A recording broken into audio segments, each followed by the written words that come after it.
What's up, guys? It's your boy Cam. I am here with NXT Stand and Deliver 2022. Let's hope we can stand up and deliver a good show. Corny, I know. But does it get my point across? I think so. So, yeah, let's just get into NXT Stand and Deliver. Like I said, at the NXT in your house, I'm glad that you could just see a year apart from the NXT Stand and Deliver of 2021. And you see how the roster has changed for the better. And NXT Stand and Deliver 2022. I'm not going to get into all the matches because I don't want this to be a 20-minute long video. Let's get into the show. Trish welcomes us to NXT Stand and Deliver. She says, "Welcome everybody to the pay-per-view." And then we hear a similar theme song. Samoa Joe returns to NXT. People are chanting, "Joe, Joe, Joe." Samoa Joe grabs a mic and says, he's coming after everyone. That means everyone with a belt, everyone he might have a vendetta against, everyone who might even look at him the wrong way. He's coming after them. Samoa Joe drops the mic and leaves. Samoa Joe is back in NXT, and he's taking no prisoners, guys. You better watch out for Samoa Joe. A good way to kick off the show. Samoa Joe is back here in NXT. We kick off with Daniel Bryan versus Matt Riddle. 89 rated match. Fan-freaking-tastic. And a superb match. Daniel Bryan defeated Matt Riddle in 15:43 by submission with the no lock. Daniel Bryan 87, Matt Riddle 80. But 89 rated match is fantastic for a storyline. I'm not gonna lie to y'all, I came up with the storyline. No, not at the last minute, but maybe like in week 2 of the build. This wasn't the original idea for Daniel Bryan. He possibly was going to face somebody else. I know who it is, but this match was going to be as good. That match was going to be as good as this one. I think this was a good one because I wasn't doing anything with Matt Riddle after he lost to Damian Priest. But this is pretty good. Daniel Bryan 87, Matt Riddle 80. Fantastic match. So Bryan defeats Riddle in a great match.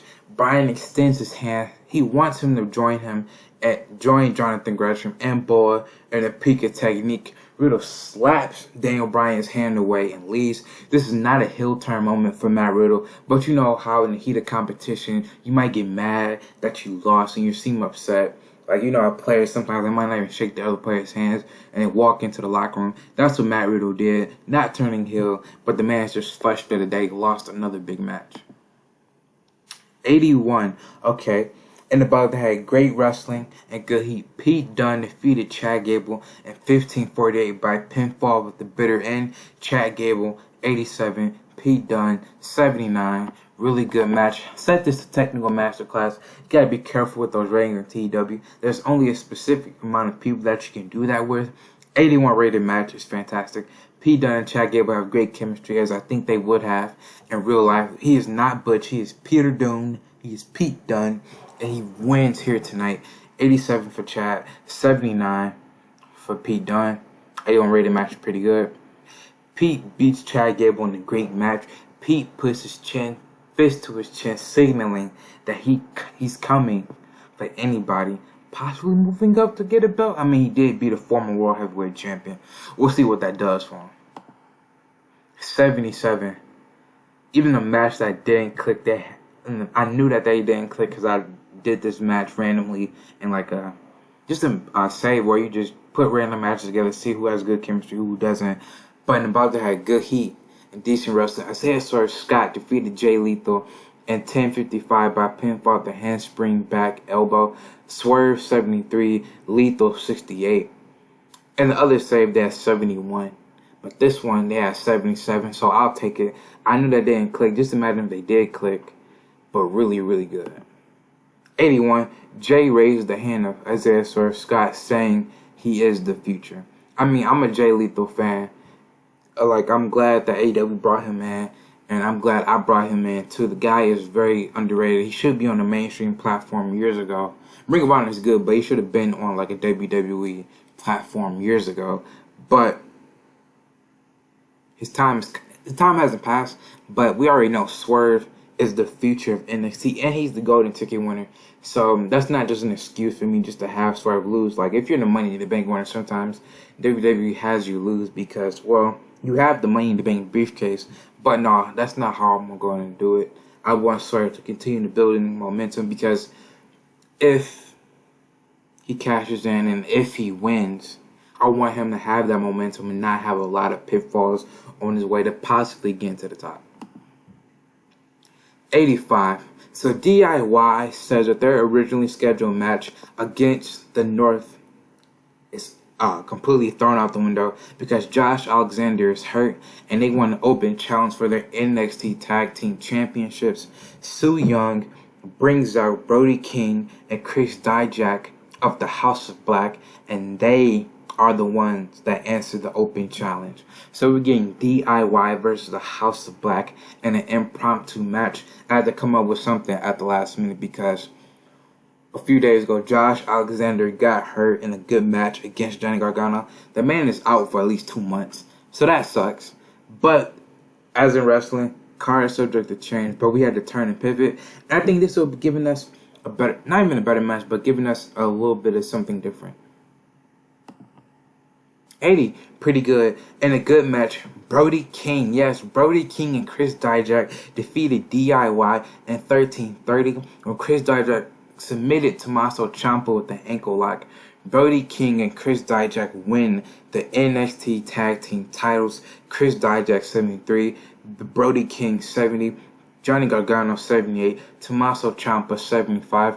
80 rated tag team match, pretty good. Originally, I was going to have DIY beat the North and then go on to I don't know who they were going to face, but they were going to be the ones to beat the North. But now, since the North are out the picture, I said, who can I put in there? Not FTR, because they're in this little thing with Will Ospreay. I don't want them to lose because they just formed a faction with Will Ospreay. Not another team that I signed. You'll know who that is soon. But one of their wrestlers got hurt, and if I was introducing them, a lost one would be apropos. So I said, why not just put the belts on the House of Black? I mean, DIY can always win them later. And we already know that Johnny Gargano, Tommaso Ciampa are basically Teflon and bulletproof. Let's build up the House of Black even more with Dijak and King winning the titles. 77. And about that, had great heat and good wrestling. Paige defeated Tenille Dashwood in 14-19 by pinfall with the rib cracker. Paige 76, Tenille Dashwood 81. These women have faced each other from NXT in the beginning in 2014 to facing each other on Raw, SmackDown, Main Event, and 8 years later, they're back here in NXT. Both of them are trying to vie for that NXT Intercontinental spot, possibly, so they face each other. Like, you know how people have wrestlers that face each other a long time have one more match, even though this match is kind of fresh because they haven't faced each other in years. But anyway, I'm saying that these people, they have respect for each other and they know each other very well. But Paige is doing that, defeats Tenille Dashwood here tonight. 79, and about to have great heat. About to have great wrestling, good heat. Will Ospreay defeated Yohei Katsumatsu in 12-13 by pinfall of the Stormbreaker. Will Ospreay, I think that's his best performance, 92. Yohei Katsumatsu, 71. Pretty good. Will Ospreay continuing that momentum after beating Daniel Bryan at NXT Legacy. 79 rated match is fantastic. Okay, so a bit of a calming the crowd down. And about to have good heat and decent wrestling. Keith Lee defeated Alexander Hammerstone at 11:53 by pinfall of the Power Slam. Keith Lee 65, Hammerstone 54. Man, I was hoping they would have at least neutral chemistry. I didn't think they wouldn't click. You never think that going into these matches. But Keith Lee defeats Alexander Hammerstone. I'm not going to put Alexander over Keith Lee just yet, even though Hammerstone probably will gain more popularity, even in a loss. Anyway, he will still gain popularity. But I think Keith Lee can be in that NXT Heavyweight Championship conversation. He did beat Khabib. And the man has really been on a roll. I mean, he did lose to Ace Austin in the North American title match. But ever since coming back, he's been winning more than he's been losing. He probably only lost either once or twice. Anyway, besides that, Keith Lee is always a guy you want to push in the main event. And he hasn't really even been in like the upper echelon main event. He was television champion for at least a good 4 or 5 month stretch. But he wasn't. He could possibly go back after that North American. No, not North American. I mean, he hasn't been in that position.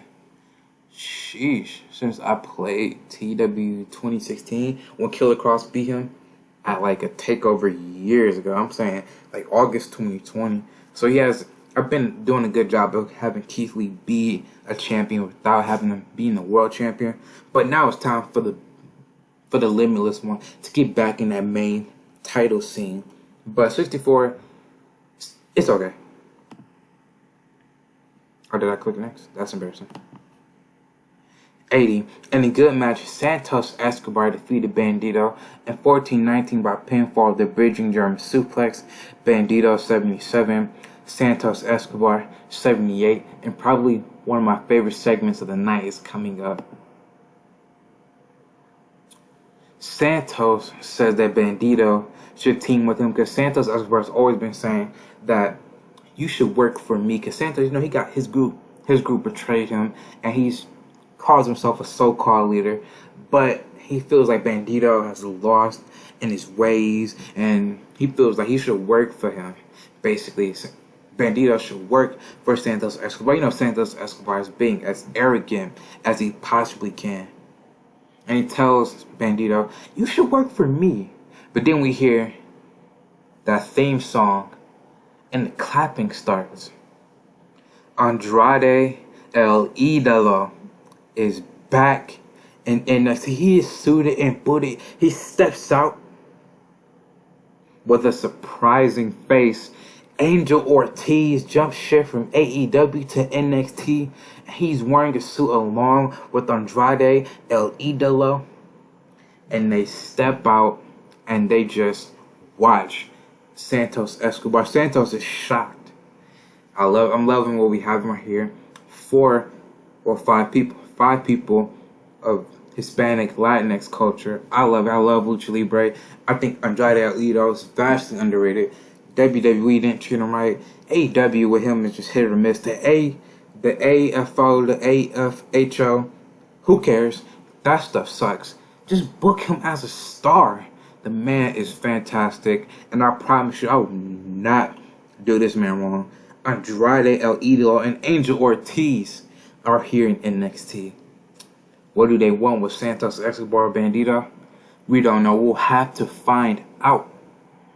And I think we have our co-main event, Fatal 4, Rhea Ripley, Ronda Rousey, Bayley, vying for Raquel Gonzalez's NXT Intercontinental Championship.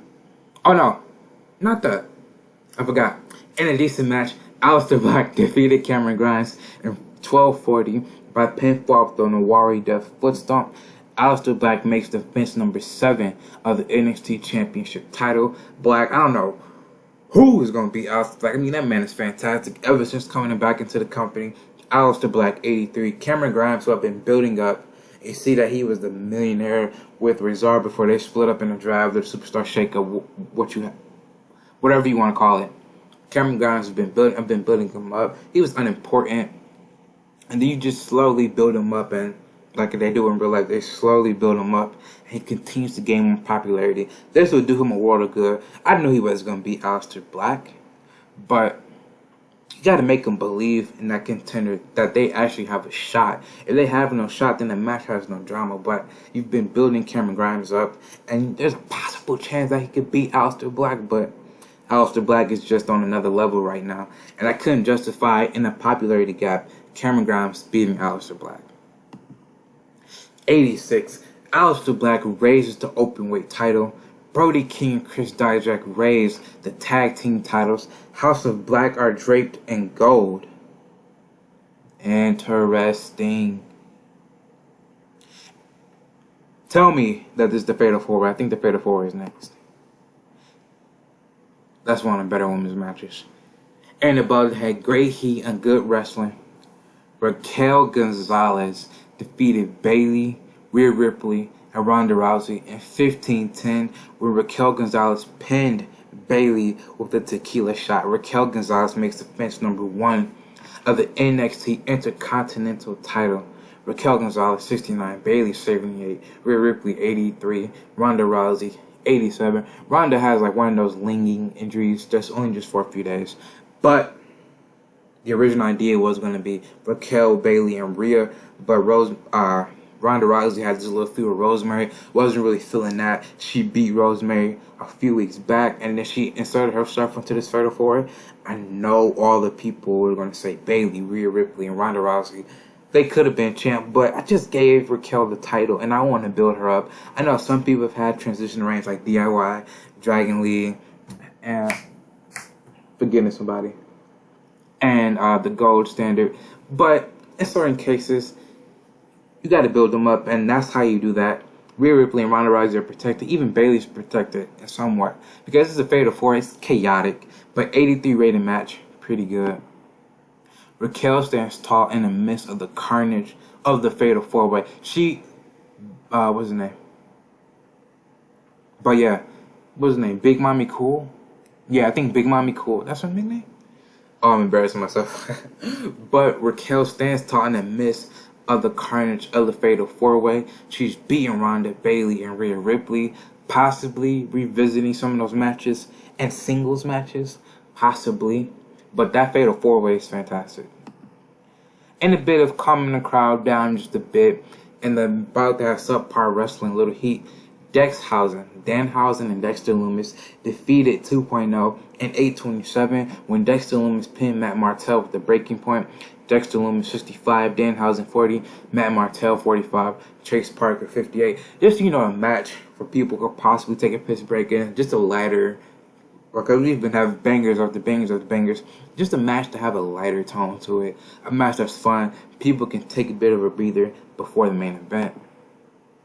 Adam Cole and Kyle O'Reilly's history is explored in a video package.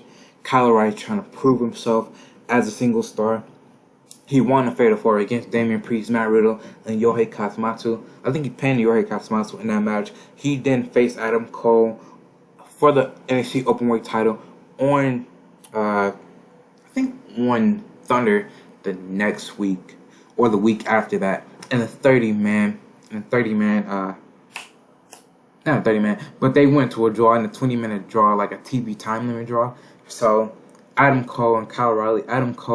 Kyle O'Reilly's telling Adam Cole that I've beaten you once before. It might not be here in NXT, but I've beaten you in Ring of Honor for the Ring of Honor World Heavyweight Championship, and you need to take me seriously. And Adam Cole understands that Kyle O'Reilly, even though that may be his friend, that this is also his foe, that they have a lot of history together, and this is somebody who could possibly have his number.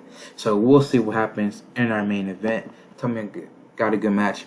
It's alright. And the battle that had great heat and good wrestling. Adam Cole defeated Kyle O'Reilly in 21-22 by pinfall with the flying crossbody. Adam Cole makes the finish number 3 of the NXT Heavyweight Championship title. They had a better match on TV. I think it was like 79.